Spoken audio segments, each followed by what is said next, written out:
اللهم صل على سيدنا محمد يا رب صل وسلم دائما ابدا على حبيبي. یہ روحانی دل اسی جسمانی دل میں رہتا ہے، لیکن یہ نظر بولو نہیں آتا.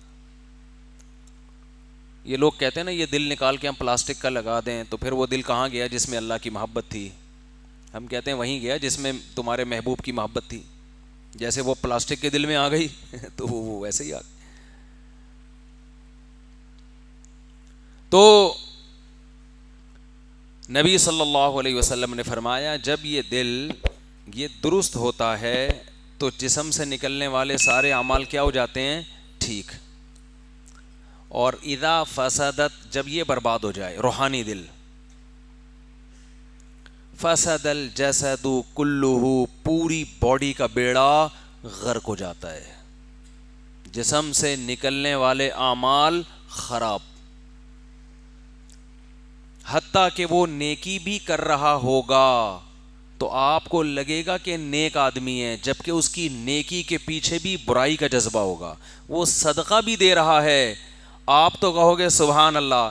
اللہ کو پتہ ہے کہ اس کے صدقے سے نیت بھی ٹھیک نہیں ہے، یہ احسان بھی کر رہا ہے تو مفاد کے لیے. تو جیسے جسمانی دل خراب ہوتا ہے وال بند ہونے سے، چربی آنے سے، بڑھاپے سے، وال کمزور ہونے سے، روحانی دل خراب ہوتا ہے دنیا کی محبت پیدا ہونے سے. سمجھ میں آ رہی ہے بات؟ غلط چیزوں سے دل لگانا. آج دنیا آزادی کی طرف جا رہی ہے کہ انسان اپنی نجی زندگی میں مکمل آزاد ہے. اسلام پابندیاں لگاتا ہے.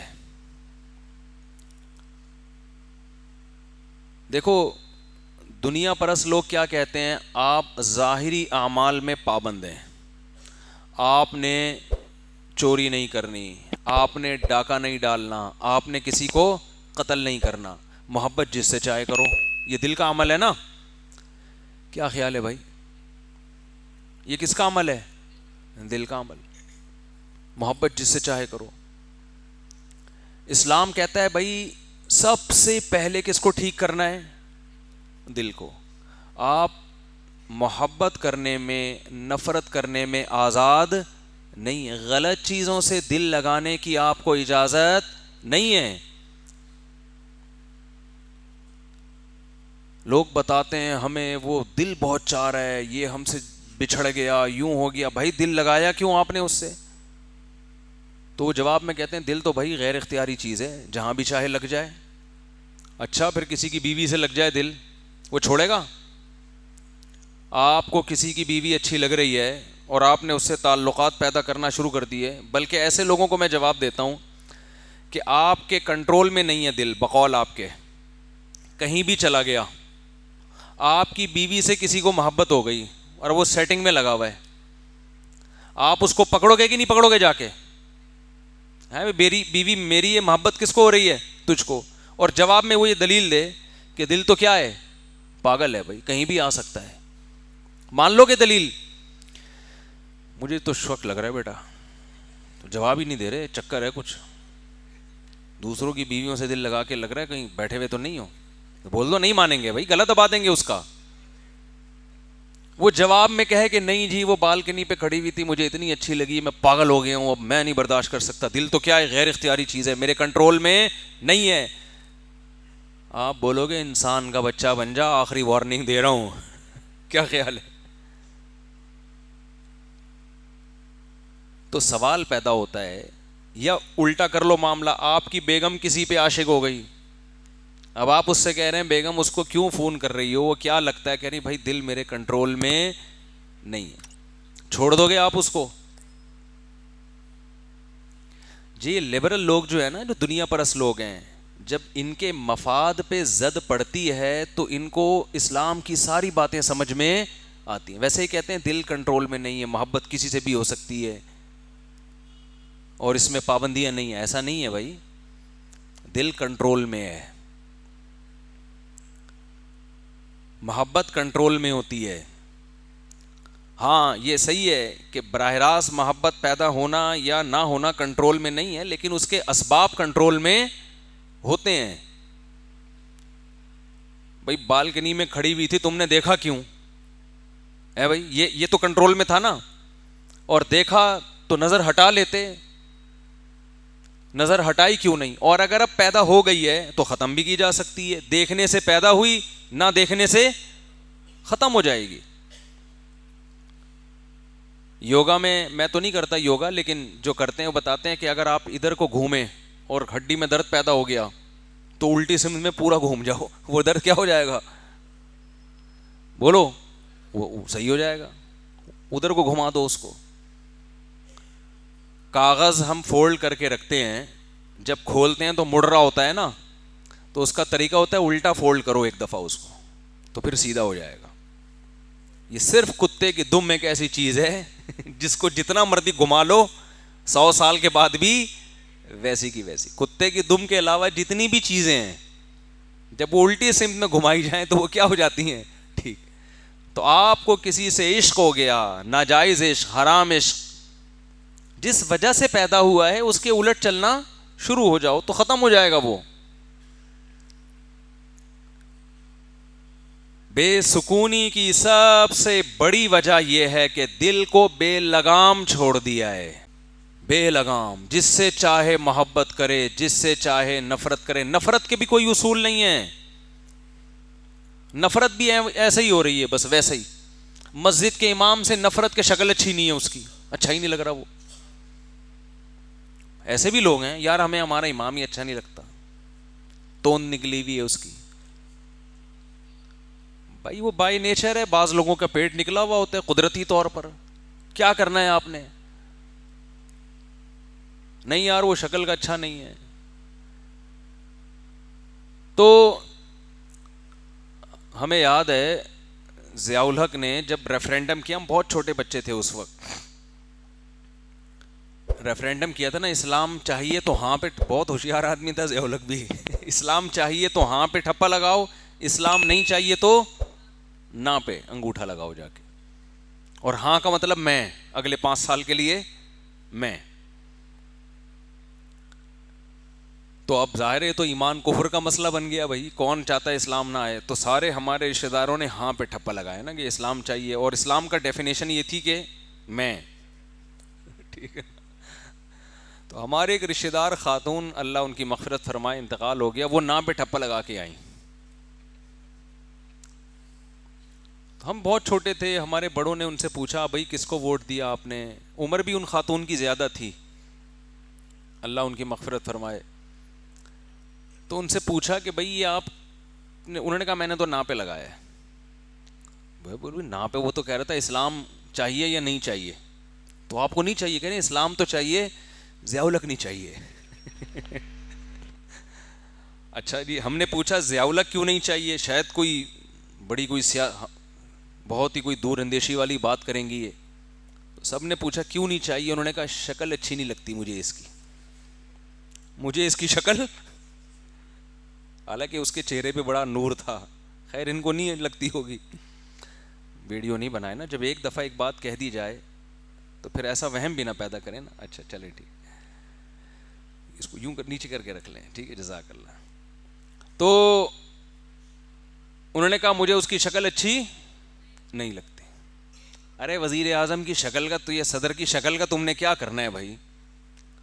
تو نہ ہمارے ہاں نفرت کے کوئی اصول اور نہ محبت کے. یہ ٹھیک ہے شکل کا دخل ہے, انسان اچھی شکل کی طرف مائل ہوتا ہے, اچھی شکل نہ ہو تو اس کی طرف زیادہ مائل نہیں ہوتا, یہ تو اللہ کی بنائی ہوئی کا نظام ہے. لیکن صرف معیار یہی تو نہیں ہونا چاہیے نا, جتنے مرضی برے اعمال کر رہا ہو شکل اچھی ہے تو اچھا آدمی ہے, جتنے مرضی اچھے اعمال کر رہا ہو شکل بری ہے تو برا آدمی. لوگوں کا یہ معیار ہونے لگا ہے. تو نبی صلی اللہ علیہ وسلم نے فرمایا دل جسم میں ایک ایسا ٹکڑا ہے کہ جب یہ ٹھیک ہوتا ہے تو پوری باڈی کیا ہو جاتی ہے؟ ٹھیک. اب ٹھیک ہونے کی ڈیفینیشن کیا ہے؟ بات آ رہی ہے سمجھ میں؟ بھائی ڈاکٹر سے پوچھیں گے صحت مند دل اور ٹھیک دل کیا ہوتا ہے، تو ڈاکٹر بتائے گا وہ دل صحت مند ہے جو 1 منٹ میں اتنی دفعہ کم از کم دھڑکتا ہو، اس سے کم اس کی علامت ہے پاور نہیں ہے، اس سے زیادہ اس کی علامت ہے دل کو ورک زیادہ کرنا پڑ رہا ہے. عام طور پہ 72 دفعہ نارمل آدمی کا دل دھڑکتا ہے.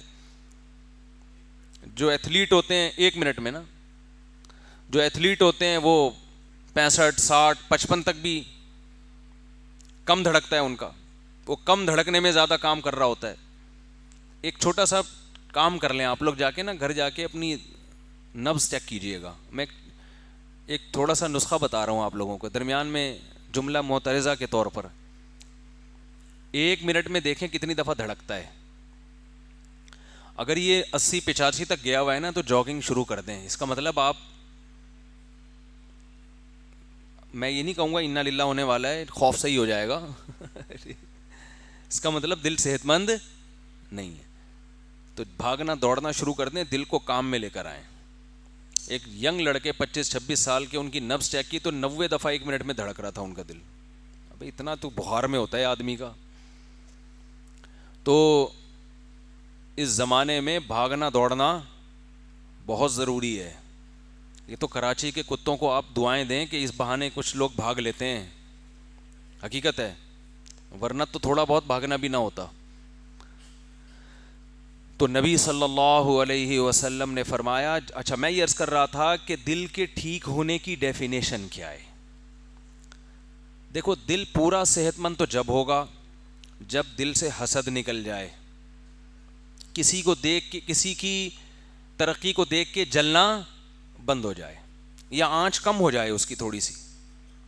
ابھی تو ایک دم تپ رہا ہے نا بہت زیادہ تھوڑی سی آنچ کیا ہو جائے؟ کم ہو جائے. لوگوں کو خوش دیکھ کے آپ اگر خوش ہو رہے ہیں، اس کا مطلب دل کیا ہے؟ بہترین. کسی کے پاس پیسہ آتے دیکھ کر آپ کو تکلیف نہیں ہو رہی، خوشی ہو رہی ہے، چلو یار اللہ نے اسے نوازا ہے، اس کا مطلب دل کیا ہے؟ سیٹنگ ہے، بہترین.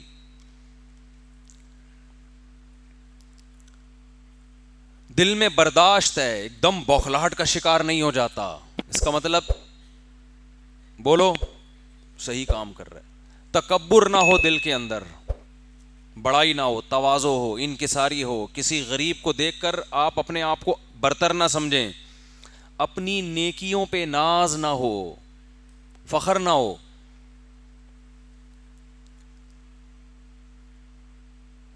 ہمارے حضرت اکثر ایک شعر پڑھا کرتے تھے، شعر تو مجھے یاد نہیں،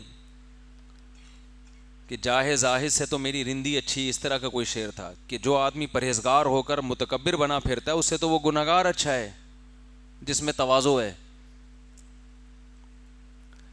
تو تکبر نہ ہو، تواضع ہو، ریا نہ ہو دل کے اندر. ریاکاری، ریاکاری بھی کس کی بیماری ہے؟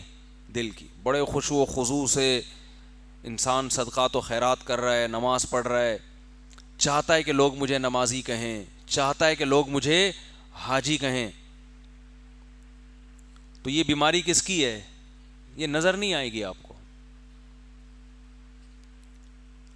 تو یہ جو بیماریاں ہیں دل میں، تکبر ہے، عجب، عجب کہتے ہیں خود پسندی. تکبر الگ چیز ہے، عجب الگ چیز. خود پسندی، خود پسندی کا مطلب اپنے بارے میں خوش فہمی میں مبتلا ہو گئے کہ میں بہت اچھا ہوں، اور غلط خوش فہمی میں. سمجھ رہے ہیں؟